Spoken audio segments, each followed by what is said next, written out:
Thank you everyone for joining us for this TLA Talks on reopening school libraries. I'm Wendy Woodland with the Texas Library Association, and I want to welcome you all to this, what promises to be a really lively discussion about all of the issues and questions surrounding reopening schools this fall.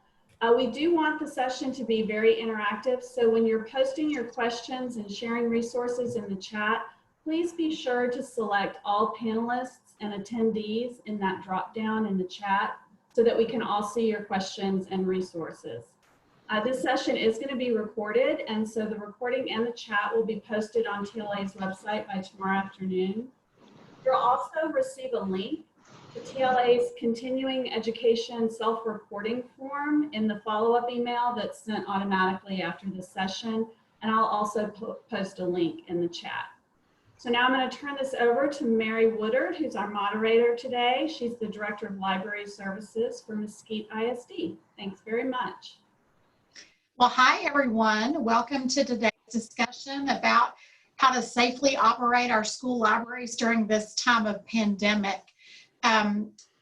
Last week, our Deputy Superintendent was giving, she was going through all of the great things that had happened last year, and just kind of doing a wrap up. And when she got to the spring semester, she said everything she talked about, she said, well, we were going to do this, but Rona said no.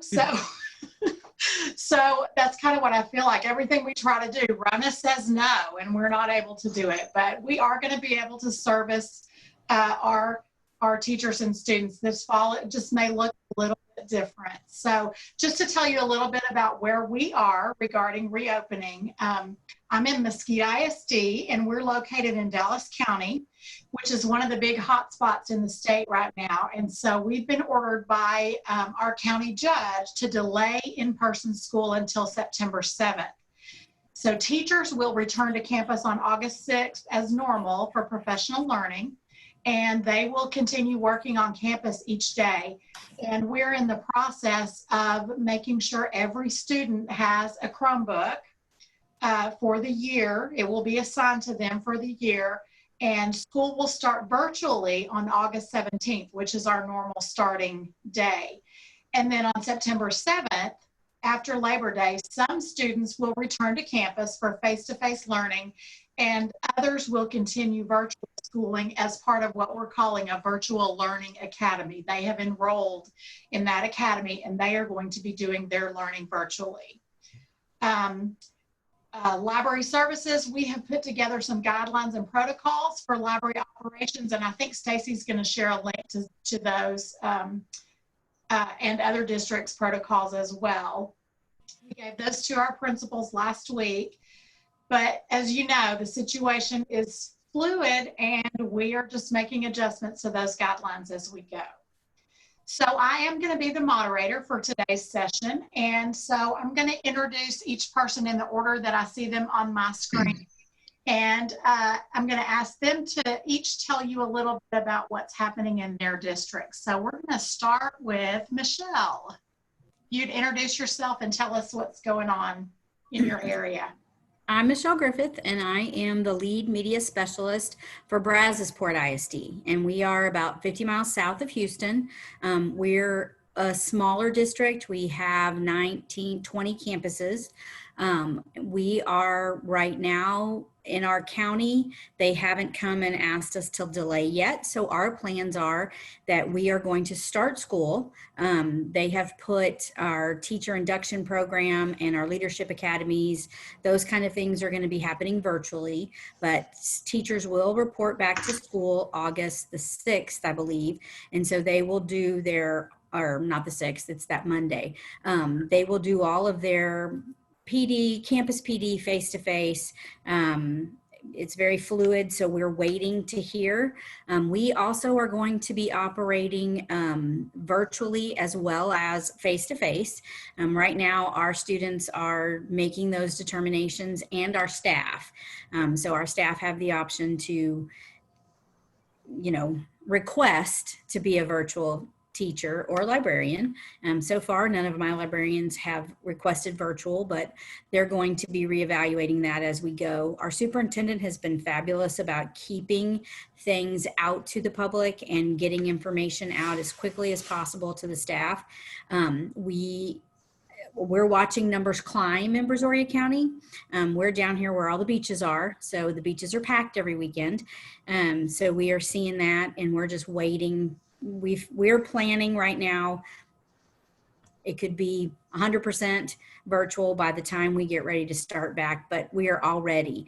Librarians have been told this year that they may be wearing additional hats. And so they may be operating as virtual teachers as well as librarians. That's kind of where we are right now. All right, thank you, Michelle. Stacy, you're next on my screen. All right. Hi, everybody. My name is Stacy Cameron. I am the coordinator of Library Media Services for Frisco ISD. Frisco is about 30-minute drive north, pretty much straight north of Dallas. We are a big and growing district. We have about 65,000 students, 70 schools, 70 librarians. I actually started working on our reopening guidelines in May after everyone returned all of their stuff, and it was a little bit chaotic, and we didn't have a really good plan in place. So mine has kind of ebbed and flowed and changed a lot. And at one point I finally said, enough, I'm done. But we've got that plan out to principals in some of our documents, but there's so much that the principals are getting right now that they may not all have had a chance to look at it. So we're leaning on the librarians to have conversations with their principal about how that's going to look on their campus. You know, certainly it's really difficult to put out a document and expect all 70 campuses it's going to look the same on all 70 campuses. We are doing in-person option or virtual academy is what we have right now.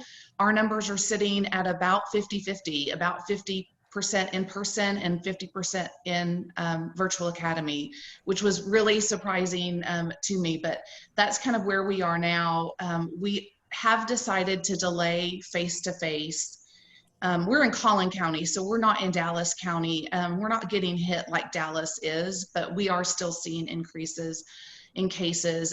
So our superintendent and IST and school board decided to delay 3 weeks. So teachers come back August 5th. I had to write it down to remember. Librarians actually come back next Wednesday. So their first day back is July 29th.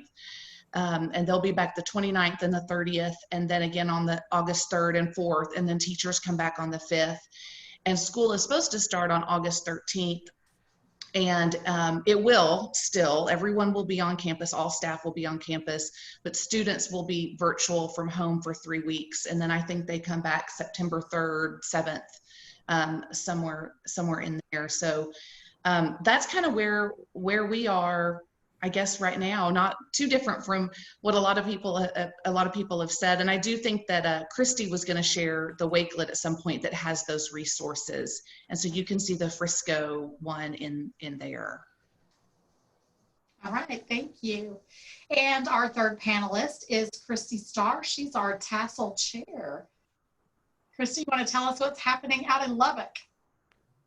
Absolutely. Hi, I'm Christy Starr, and I am at Coronado High School in Lubbock. So we have our southeast represented, we have kind of North Texas represented, and then northwest Texas, kind of Panhandle area. So we are not in quite the same situation with many of the other major metro areas in terms of the sheer number of cases. It's certainly an issue here, but not to the same extent. I think that so many of the others are dealing with. At this point, librarians report back on August 3rd. Then the teachers back on August 10th for a school start of August 17th. In Lubbock ISD, we currently have about 60% of our students who have opted for a face-to-face learning environment, with about 40% right now who are opting for the virtual version. That means they will be locked into that decision for the first 9-week grading period, and they may make changes at the end of the grading period, but not in the interim.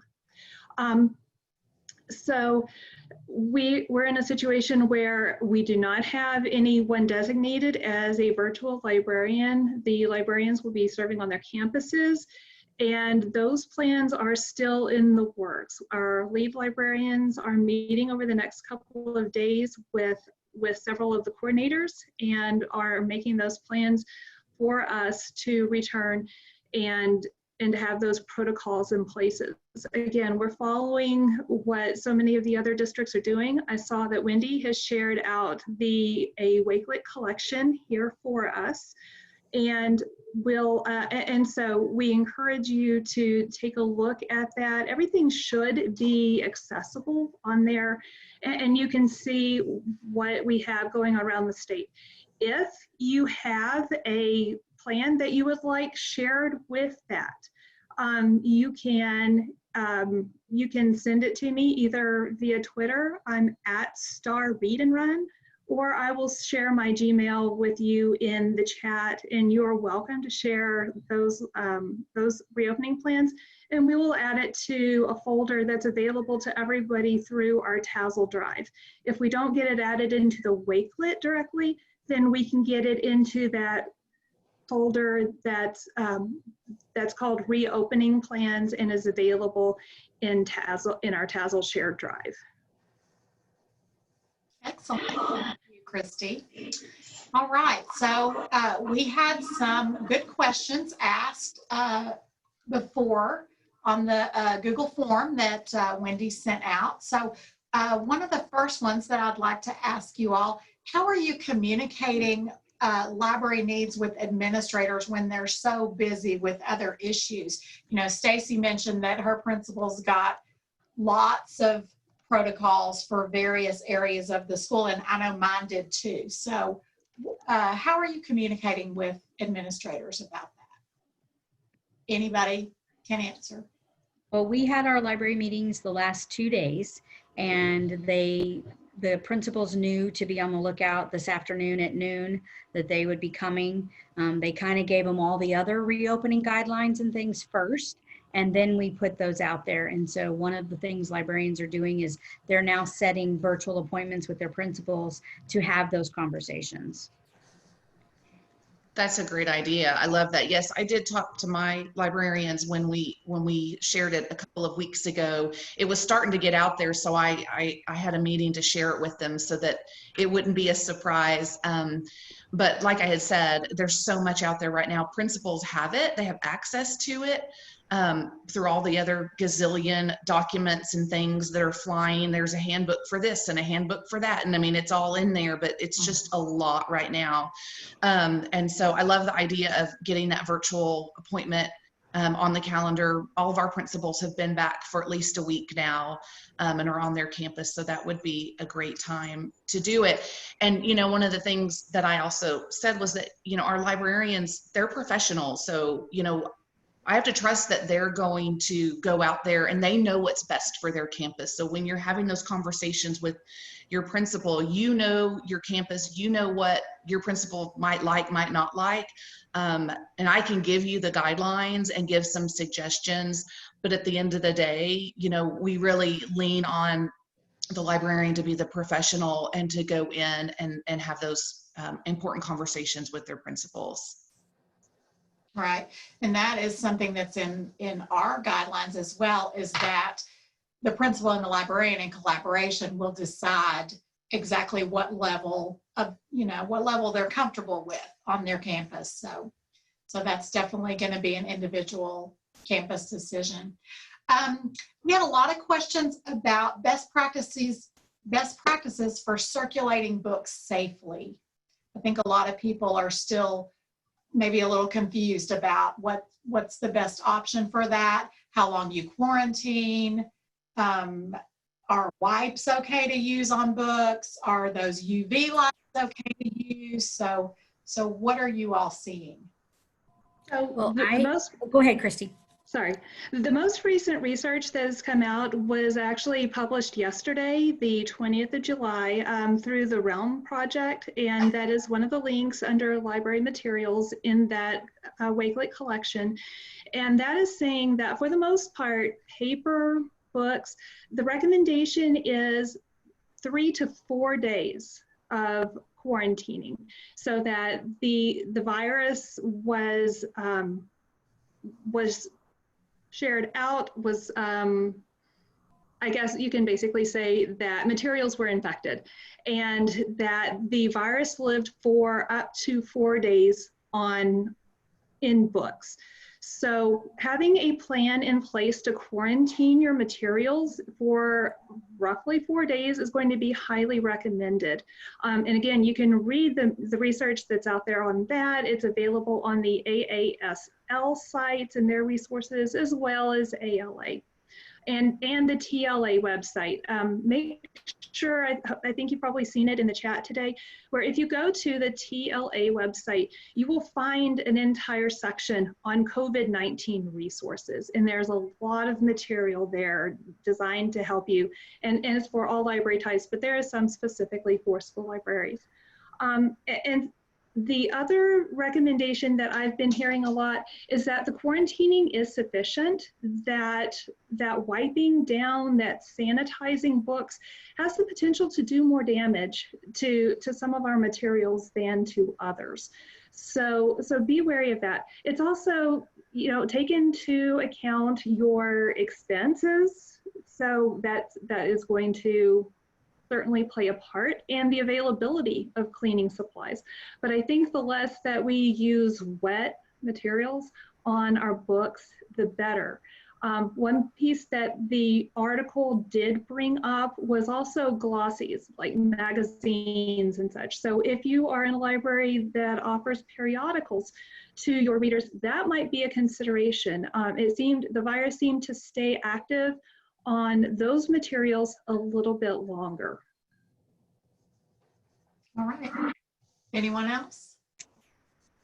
We're going to implement for lack of a better word, a dirty and a clean cart system, to where the students put all of the dirty things when they were returning their books on one cart that is then rolled to the side, covered with a cloth, because there's too much humidity down here. We don't cover anything with plastic, and put in a spot labeled, and it's going to sit there for 3 days. So that way, there was a lot of conversation about browsing and letting students choose. And I reached out to some book jobbers as well, and some publishers, and their recommendations were the same as what Christy said. They said the majority of the contact with the books is from the inside pages where kids are reading. They're being shared with parents, somebody sneezes or coughs.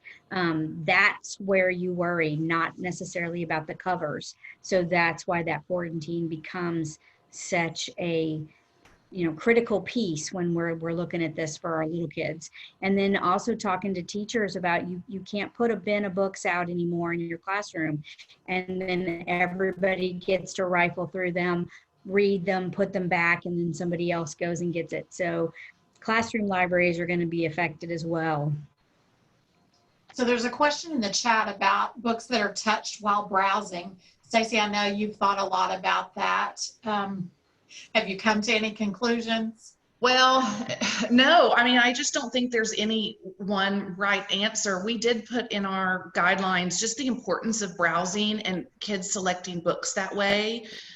Most kids, unless they know the title of the book, don't really go to the catalog. They look on the shelves. I also know, at elementary, that's huge. Not that that's not huge at secondary, but elementary, it's especially big. So one of the things that, that some of our elementary principals were talking about was not sending kids to the library, the librarian coming to them with a cart of books. So I think book talking is going to be more important than ever this year, especially. Or maybe you put a bunch of books on a table and you book talk some of those, and you encourage that. I don't know the right answer to that. I still don't know the right answer other than they sanitize their hands when they walk in. You talk to them about making sure you're not, if you touch a book, that you're not touching your face. I touch my face all the time. I know that's so hard for some people. And then, we sanitize them again when we leave. Or, if you've got a class in the library, maybe only, a group of 5 goes to the stacks at one time, and you kind of do it that way so that you don't have so many people out there. But I just don't really know the right answer to that. I haven't found anyone that does. But Michelle, what you just said was really interesting. I love the 4 days. I'm glad to know that. I feel like we're going to have to change our plan now. But I had not heard, Michelle, where they were talking about that inside of, because you can wipe down that plastic on the outside. We're not going to keep, I think, Brandy Dawson from Louisville had said this comment. She goes, we're not going to keep that Diary of a Wimpy Kid book long enough to see it destroyed by the cleaning, which is probably true because it's going to get damaged just by use before it gets destroyed. But the inside pages, that's a big consideration. So I think definitely I need to go back to my plans and look, and we need to rethink that. One of our biggest concerns with storage, and this may not be a concern if we have half of the campus at home, is the sheer volume of books that could possibly be in storage at one time. I saw someone on the chat said that said they need more carts. And I think at elementary, this could be a huge problem where circulation is so incredibly high and storage space may be limited.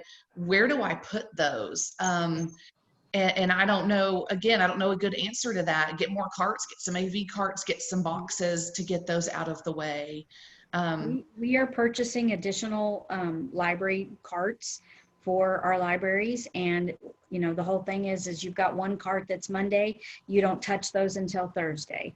Your Tuesday cart, you don't touch till Friday. Your Wednesday, Thursday, Friday carts, you touch on Monday. So really they need about 3 carts to actively circulate what they have.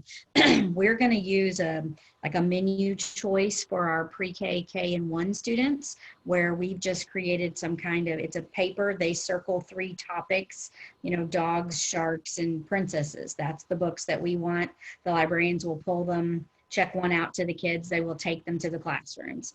For our other 2nd through 12th grade, instead of putting books on hold, they're going to request them through the OPAC, and they'll get to request up to 5.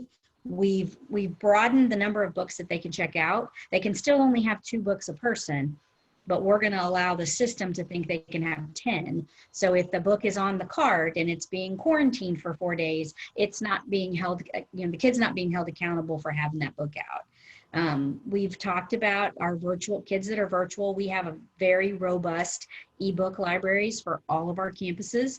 So, but if they are just bound and determined that they want a print book, we will do something with a drive-through pickup kind of thing. We're still having a lot of kids that are going to need, even though we too are giving out Chromebooks, they're still going to want paper things. So we're working with the front offices to make sure if Susie is coming to pick up her papers because she doesn't have a Chromebook, then we will get books out to them.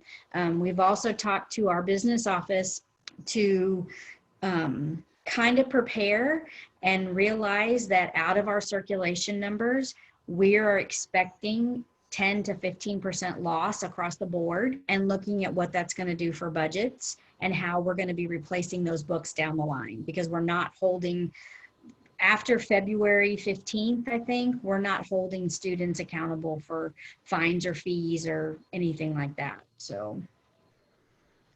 And so a couple of things I would interject at this point are, if you are in a library that is charging fines, consider why you're doing that. And I realize that can be a very contentious point, but at the very least, you need to be considering waiving fines for a certain number of days. If you're using Destiny, there's a grace period that is built in. And so maybe you need to consider extending a grace period, and if you're going to collect items and then check them in afterwards. Also, Well, if this is the opportunity if you have a to do away with Dropbox. Yeah. Sorry. I said, this is the opportunity to do away with fines altogether. So that's Yes. the goal. Yeah, that's one that I implemented either the beginning of this year or the beginning of last year, and I've had no regrets about ceasing charging overdue fines for our students. If you have a Dropbox where students just drop off their books, that is something that you are going to need to clear out on a daily basis, and make sure that those books go on to a cart for quarantining. If you just let them continue to pile up and say you're going to touch them 4 days later, then when the students add them the next day and the next day, you know, that's not going to work. So keep that in consideration as well.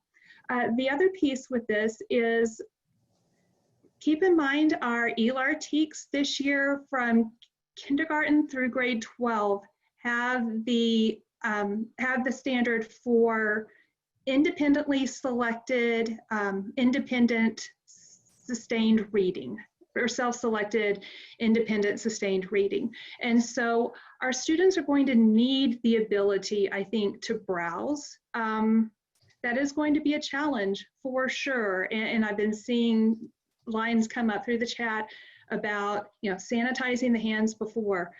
For the most part, our students are going to be wearing masks.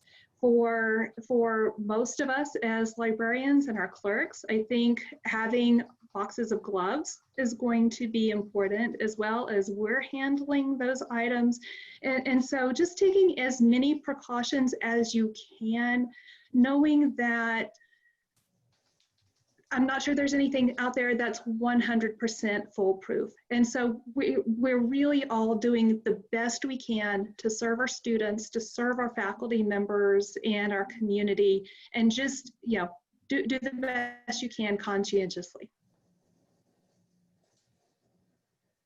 Well said, Christy. All right. A couple of you mentioned those students who've opted to do virtual. What are you thinking about curbside or pickup services, and how will that be managed? We definitely want to have that. We just haven't fleshed out any details yet. So I just started working on something yesterday. I mean, you know, we actually have an elementary campus that has 88% virtual. In the parent survey, 88% of the parents said they want virtual. So what that ends up being is like 60 kids on campus. So like that, and then that's like 500 at home. So we can't not provide that service for them. And if the public libraries have been able to do it successfully, I feel like we can learn a lot from them. Yes, they have way more of a staff than we do, but I feel like we can definitely learn some good things from them. So we will do something and come up with, for the librarians, come up like, here's how it works. Like, here's your workflow. And then here's what you need to decide with your principal. Like, you know, what's the procedure going to be for pickup, and what, you know, in a smaller district, you might be able to do that. Again, we're a district of 70. It's really hard to go, you're going to do this on this date at this time. So we'll have to give a little bit of latitude, but you know, it could be curbside. Another thing I've thought of is putting them on a table inside the foyer, and they can just come in and pick them up. That way they don't have to come into the office and sign in and all of that. They can just be buzzed into school, grab their books and go. So that's kind of our plan right now, but it's still being fleshed out. I just think we can't not offer it to those kids. Mm-hmm. Mm-hmm. So let's talk social distancing. We had a question about that ahead of time, and I've also seen it in the chat. So how are you handling social distancing? What does that look like in the school library? You know, I think a lot of that's going to differ depending on what grade level you're working with.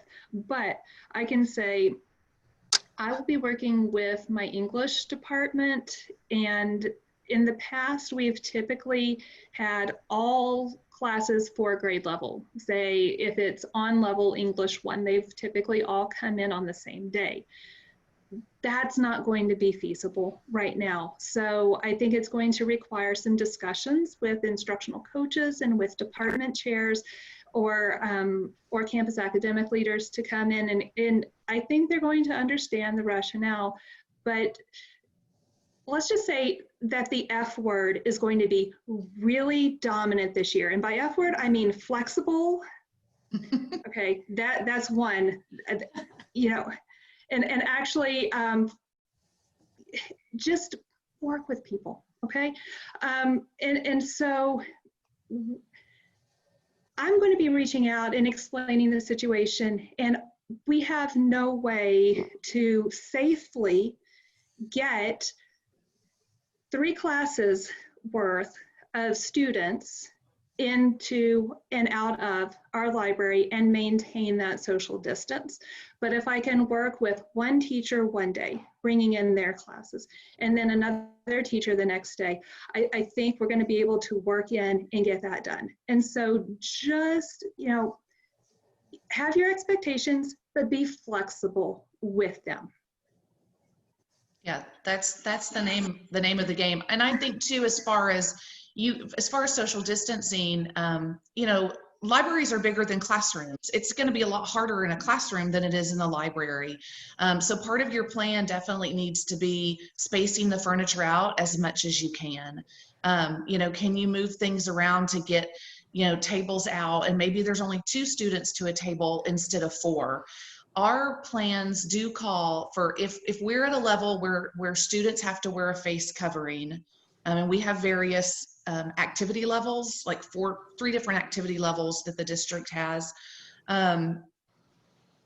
If we're at a certain level and everyone has to wear a face covering in those common areas, they definitely have to. And the library falls as a common area, like a hallway would.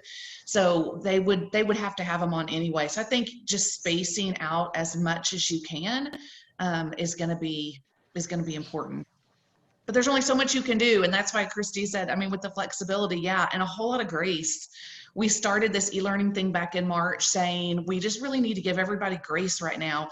And I know we're all tired of it and tired of Zoom and really wanting to be normal again, but it's not going to be. And I think grace is going to continue to just be so important for everybody that we come in contact with. Well, and I'm seeing some people commenting on soft seating and furniture and things and Lysol. I did get some directive last night that if the district does not provide the cleaner for you, at least in our district, you can't bring it from home. So if you like Lysol, but it's not a district approved cleaning product, I would be checking on that, even though, you know, CDC says it's great. They want you using the district approved types of things. You know, we're starting school with limited transitions and limited interaction with kids. So we won't be having them in the library on the soft seating. You know, those are going to be closed down for the time being. Once they start to open up again, there's going to have a lot of signage is going to have to happen. You know, we're looking at stickers and dots on the floors and, you know, the shelves. You know, when you start thinking about even browsing and how do you socially distance the browsing, if it's truly 6 feet, well, each shelf is 3 foot wide. So you got to keep an open shelf between you. And, you know, we talked about doing red, blue. If 2 can be on red, 2 can be on blue, but red and blue can never be together, you know, coming up with, I know when you start thinking about it and what if you put the books on the table in the foyer, but, you know, one person comes in and they open up and they touch 15 of them. Can you really let somebody else walk in behind them and pick those up? You know, there's to be no sharing of crayons, no pencils, no, you know, any type of center is gone. So at this point, until we're, you know, socially distancing the space wise, Stacy, you're 100% correct. Our libraries are bigger. I have a feeling in some classrooms, though, they're probably going to spill over into the library where they have a bigger class and we need a bigger space. So I think, Christy, you're right that the F word is going to be said a lot this next school year, especially by principals asking us to be flexible. And I just noticed that Melissa Adelman had questioned about lunches in the library. And for some of us, especially in secondary libraries, we do allow students to eat in there. We had a virtual faculty meeting last week, and our principal made the comment about the cafeteria.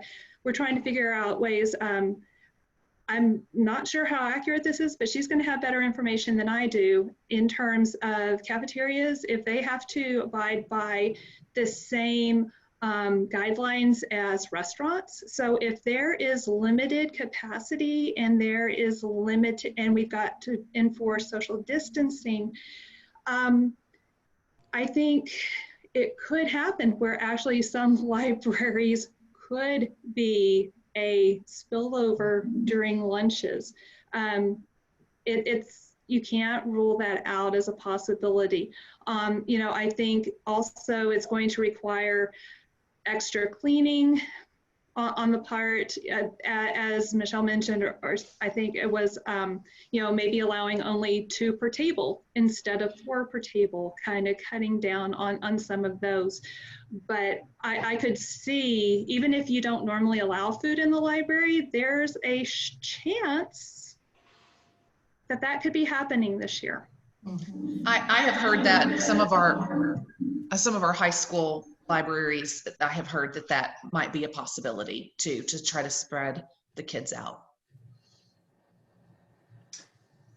Yeah, there are so many great comments in the chat. So I encourage everybody, if you have not been watching the chat or, you know, later on, that you go back and take a look at that. There's a lot of great stuff. I want to move now to talking a little more about programming and learning and instruction. So what are you thinking about? What does library orientation look like in a virtual environment when you start school in a virtual environment? What does that look like? I think it's going to be a lot of, you know, a lot of videos. We purchased Screencast-O-Matic accounts for all of our librarians. We went with Screencast-O-Matic as opposed to Screencastify, because you can record on your iPhone or your Android device and upload it into that, so it makes it a little more flexible. The talk over the past 2 days has been creating that orientation to reflect, how do I request a book? How will I pick up a book? You know, how am I going to turn a book in? How do I access all of our ebooks and resources? And that, you know, if we are 100% virtual, the services that librarians are providing are more of, you know, I can statements to their principals. I can co-teach with the teacher. I can provide a lesson on digital citizenship. You know, I can go into a classroom and help a teacher. So, you know, looking at things a little bit differently, and then it's going to really determine the programming is going to fall a lot with having those conversations with campus principals. I mean, yes, you would love to do the great collaborative lessons with the teachers, and every lesson should still be a co-teach moment for a librarian. However, everything is going to be in an upheaval at this point. They're going to be trying to get reading, math, science, and social studies taught. And so you may have to, if you're going to do inquiry, maybe you make a few videos and you share out more. Bitmoji classrooms, I think, are going to become very, very big if they're not already. You know, using Canvas and Schoology and Google Classroom, setting those up. I think our orientations and our programming is going to have to be more push into the classroom and less reliant upon, come to me, let me read you a story.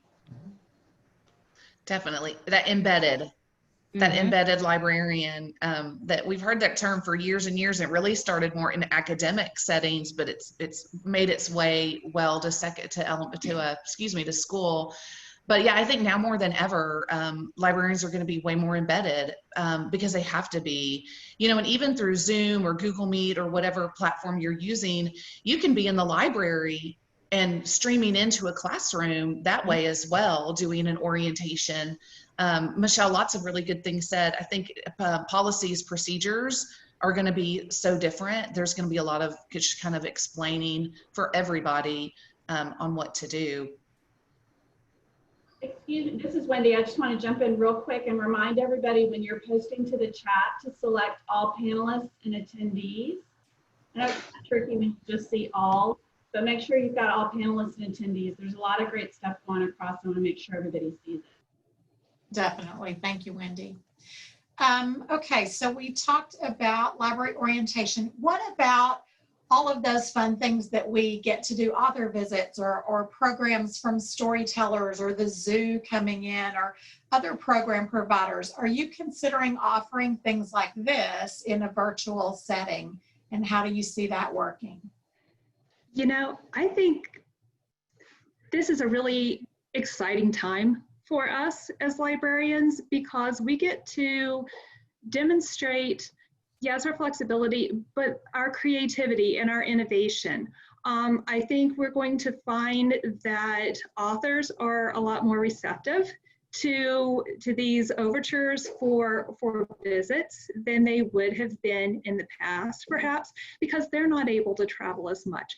So I think there is the potential to bring that into play, to be looking at ways to bring in Google Lit trips or tour builders or opportunities to go out and explore, you know, create these virtual field trips.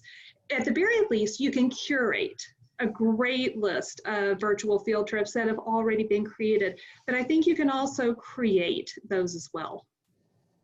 I think we're also going to see a reduction in cost. You know, you're not paying to have librarians, you don't have to pay their, not librarians, authors and speakers, you're not paying that travel. So this may help some of our campuses that don't have as much funding to be able to afford some of these things. You know, there is the option that you can have things outside as long as they're in a big, you know, the outside gatherings can have more people and things like that. The only problem in our area is that we probably couldn't have those until maybe end of November, early December, before it wasn't hot enough that we couldn't be outside for longer than 30 minutes. But, you know, holding outside events is going to be a challenge as well. So what you mentioned cost, I know that some of our vendors are looking at providing these services. So what would you say is a good cost for a virtual author presentation or something like that? Well, I mean, we have paid, we have a festival in May. It's our Free Read Jamboree happens, and we've brought authors in. A couple of authors that we brought in, their travel expenses were probably $1,000. So out of a $1,500 cost to have an author come from, you know, New York, he's going to do a half-day presentation. More than half of that was their travel expenses. So, I mean, I would think authors and illustrators would be able to say, we're no longer charging this. So, you know, $200, $300, even up to $500 for a virtual author visit. Really, it's going to depend upon the time frame. Of course, you're also going to have kids that are having to sit still and watch a video as opposed to interacting with someone. So that's going to really kind of shift our focus as to how can we get students to attend at this point for those lengths of time. But I mean, I would look to see, or I would like to see that their fees are definitely cut all the travel off, because there's no expenses for them. So we shouldn't have those expenses as well. This past spring, I talked to Chris Barton. He's an author and he's in Austin. I know a lot of y'all know him. And he was working on something virtual, but to tie in even more with the curriculum. And so I think, you know, whereas we usually see maybe a more traditional presentation of, this is a little bit about me, this is how I write, or this is how I illustrate, and then questions.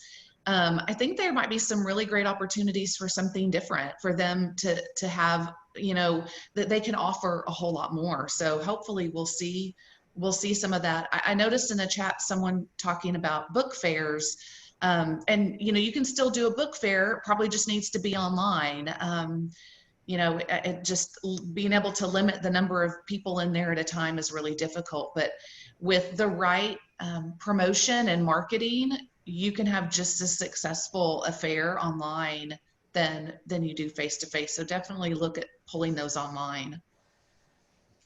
I noticed people in the chat were also talking maker spaces, and that is something in our district that our mission is for us to help kids learn to think critically and make informed decisions. So maker spaces and making and designing and creating, those are all things that help them think critically. So how are you thinking about doing those kinds of things in a virtual environment?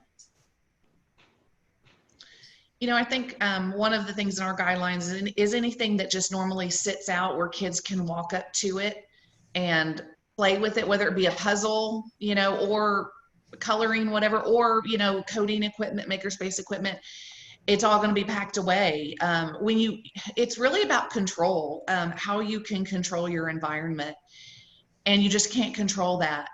On the flip side, if I'm doing a lesson with a class that requires something, if only one kid is touching that something during that time, logic would suggest that then when that is over, I could clean that and then it would be okay for the next class. I think you have to ask yourself, can you control the use of those materials and ensure that only one student is touching them at a time, or they're being cleaned in between usage. And there are multiple virtual maker type things. There's online coding, there are online Lego building sites that you can utilize. There are, online creation places, coloring places.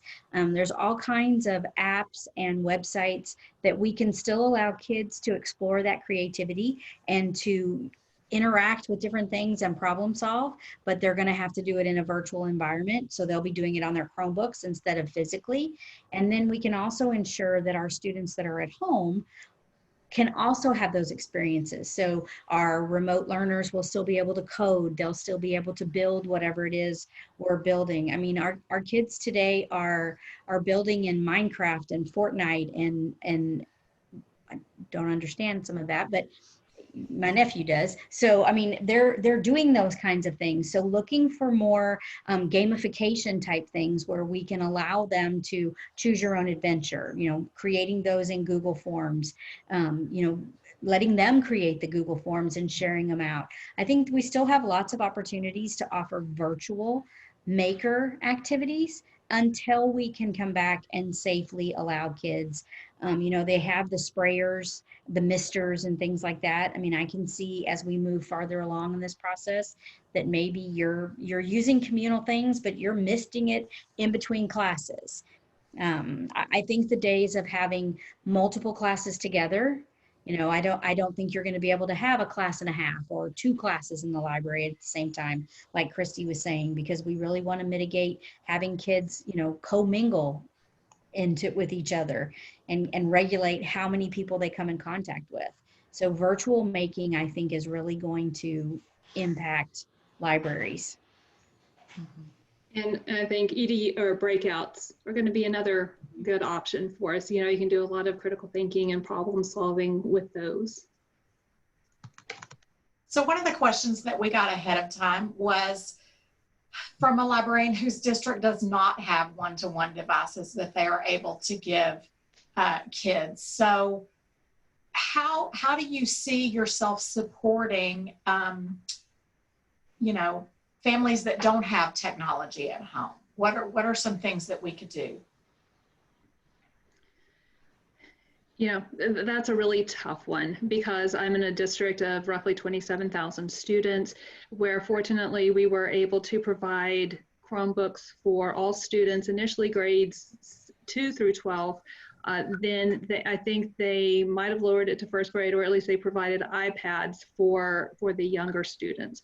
Now, that doesn't mean everybody had Wi-Fi. And so they instituted Park and Learns to where families could come up to the campuses, sit in the parking lots, and have extended Wi-Fi. at all hours. But even then, in many communities, that's assuming that the parents are not taking the cars, needing the cars to get to work, that the students have the ability to get to those campuses. So even where we're providing the devices, equity is still a major concern. But the same can be said for the paper packets that are offered in many areas, because not everybody has the ability to get up to campus to drop those off, and they don't allow for the interaction that so many do. I know this is a struggle in so many districts.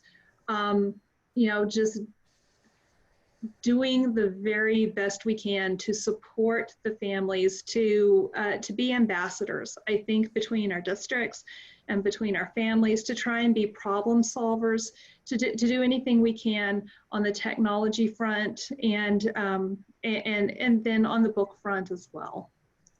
And there are not a good answer. It doesn't solve anything, but we're in a tough situation with that, and have to make the assumption that in so many districts where students are being afforded the opportunity to make the decision between either face-to-face or virtual learning, that those who do opt for virtual learning do have the infrastructure to make that happen. Even then, I know that it can, that equity is still an issue. Well, and right now there are a lot of grants that are out there in different places that will help you get hotspots for your districts, devices for your kids outside of the CARES Act. We were able to secure, I want to say, 200 hotspots right after this all started, and we got them out to our families. At first they were very worried about tracking them, and are we going to get them back, and what's in it. They finally, we finally had to say, at some point you have to let that go. You're going to get back, expect 10% loss and move on with that. Be okay with that. So getting those things out, we're putting together a book bus. The book bus isn't ready yet, but the Wi-Fi on the book bus could be ready within a couple, 2 or 3 weeks. And there's been talk of rolling that into neighborhoods in the afternoons to help get Wi-Fi to our communities. It's rare you hear of schools anymore that don't have some kind of devices that can check out. So it's got to be hard when you are sitting in one of those schools, but I would look for some grant opportunities. And there were other questions about shared devices in the library. For example, if you've got iPads mounted for your online catalog, what kinds of things can be done for those shared devices? I mean, you can disinfect them, but you would have to have somebody standing there. And this is random, but we have a lake house at Toledo Bend, and we stop at a rest stop in between Lufkin and somewhere, Livingston, I think, going and coming, and they have all these really cool interactive displays, and right now they're all shut down because there's no one there to disinfect them in between each person. So I'm afraid at this time, unless you have a way to disinfect in between each person that's touching it, you're going to just have to not be able to use those shared devices. Yeah, well, and I think too, that comes back to supplies. Like, you're going to run out of supplies really quick. And finding supplies right now can be kind of tough. Like, I know our district, I did find out recently, they're going to provide a spray and a cloth to all teachers. But if you've got a lot of kids coming into the library and using the spaces, you're going to go through that pretty quick, and disinfecting those high touch areas. So I think that's very important. We had talked about that. There's that clear, is it the clear seal and touch? It's a food for food. You put the and that's really saran wrap. Yeah, it's something like that. And that's great to put like on a keyboard, but really you would have to tear that off and put it down in between every single person. So like I've seen those on the little like keypad things like at the convenience store or whatever. And I'm like, well, this is useless. I'm using it going, well, this is ridiculous because the person in front of me just touched all over and here I am touching all, don't touch your face, go clean your hands. So, it's so hard. Supplies are a big thing. I think that kind of goes back to what I said earlier about bringing a cart of books and the book talk and the importance of book talks. Not that will be the only way, but getting into the classrooms they're not touching the equipment that way. Sadly, there's just no right answer. And every bit of this has made my head hurt every day since May, trying to figure out. And I would just sit there and stare at the screen and go, I don't know what the right thing is to do. And it's really hard to be the one that has to make that decision right now. Yes. Yeah, that's what I said. I've been asked to do this plan. Who am I, Dr. Fauci? I don't think so. Yeah. No, so yeah. We had a conversation about press and seal earlier, which I think this is genius. I'm buying it for all of our librarians, and they're going to press and seal it on their circulation desks that they put the hand sanitizer squirt bottles on, because kids are going to squirt it. They're not going to get all of it. It's going to go everywhere. So it's like, there you go, press and seal it, put your hand sanitizer down at the end of the day, pull that up, throw it away, and protect your countertops, which I thought that was genius. Yes. Let's see, we had another good question in the chat about how are you communicating to your school community all of the great things that you can offer in the library, even if we are virtual. How are you communicating all of that to parents and students and teachers? We're utilizing a lot of social media, putting it out there on Facebook and Twitter, emailing our teachers. We have, all of our students have email addresses. So from, I think it's 3rd through 12, we can email students directly, getting those things out there to parents through school messenger. We do, we're creating flyers and putting them on Peach Jar. Anything digital, print, phone calls on our district websites will be information about what they can do through Google Classroom. Any portal that they can come up with. Parents are going to be inundated with, this is how you can get your things out. Our librarians are going to be doing virtual and in-person office hours for our teachers and our parents, where the virtual is pretty much going to be recordings of them telling them, how do I log in? How do I find a book? How do I put a book on hold? And then, here's the link to my Google Meet, putting it out there. I will be in this Google Meet. 250 people can come on and ask me questions. I'm going to be here from this time to this time. I feel like being accessible is going to be key in this time. And definitely pushing out through newsletters, campus, whatever, now more than ever, if you haven't been able to get like a little square on your campus newsletter, like a little spot that's dedicated just to the library, now more than ever is a great time to really talk to your principal and say, hey, I need to be in this. If this is going home, I need to have something in there, because we have all these great resources and kids don't know about them. And there's a lot of conversation going on about websites right now. And that's one of the things that we're talking about in our district as well, as updating library websites.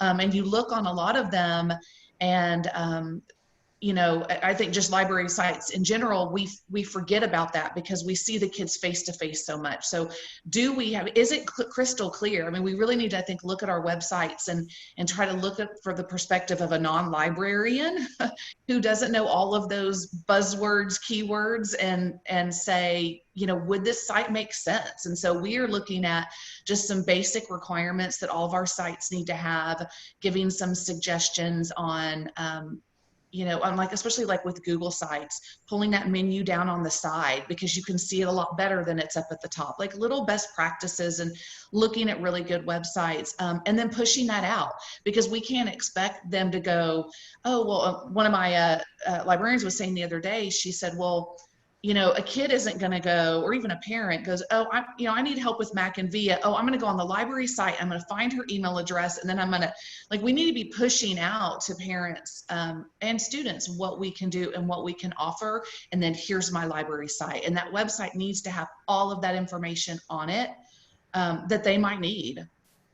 Yeah, I agree. We spent a lot of time in the spring working on our library websites to make sure that they were the go-to place for people that, you know, if they didn't email the librarian, that they could always think, oh, I bet that's on the library website. Yeah. And they always know if the librarian sends something out, that it's always going to be posted on the library website, because we were seeing so many resources flying around and being put here and being put there, and it was so confusing for people. And so we really worked on having the library website be that one place where everything is curated and everything is found. Yeah. Michelle, you were going to say. Mary, I love the fact that you use the word curation. I think that is critical for us during this period. We know what it was like in March when things were just being dumped. And if I had a soapbox, this would be one of my top 5 soapboxes, I think. But we have to be curating those resources for our students and for our faculty and staff and for our broader communities. And, you know, find the platform, the tool that works for you. There are some fantastic ones out there. Wakelet. And I really think that we need to be utilizing those, being thoughtful in what we provide. And it doesn't have to be an extensive list. It just needs to be useful and explain what is available there and but get it out. We've got to be curating. That is one of the oldest jobs, I think, of librarians. And we are doing our communities a disservice if we ignore them. Wow, such great information was shared this afternoon. I know we're about out of time. I saw Wendy turn her camera on. I think that means our time is up.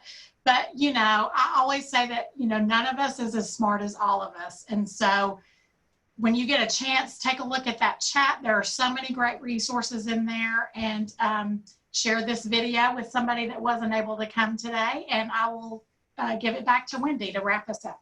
Yeah, thank you all for joining us. This was really great. And thanks to our great panelists too for leading the discussion and all of the information in the chat. This will be posted on TLA's website on our COVID resources page tomorrow. We also have a couple of upcoming events, which I hope you'll consider participating in. On July 31st, ALA President Julius Jefferson is stopping in Texas on his virtual tour, and we'll be talking to several school librarians and administrators from around the state, including Christy Starr. So we're excited to see that conversation. They'll be sharing all of the great things that are going on in Texas in our school library community. And then the Summer of Learning, our last live event, is on August 4th. So we hope you'll join us for that. And there'll be lots more virtual meetings and fun TLA things this fall. So again, thank you all, and we'll see you next time. Okay. Bye. Bye.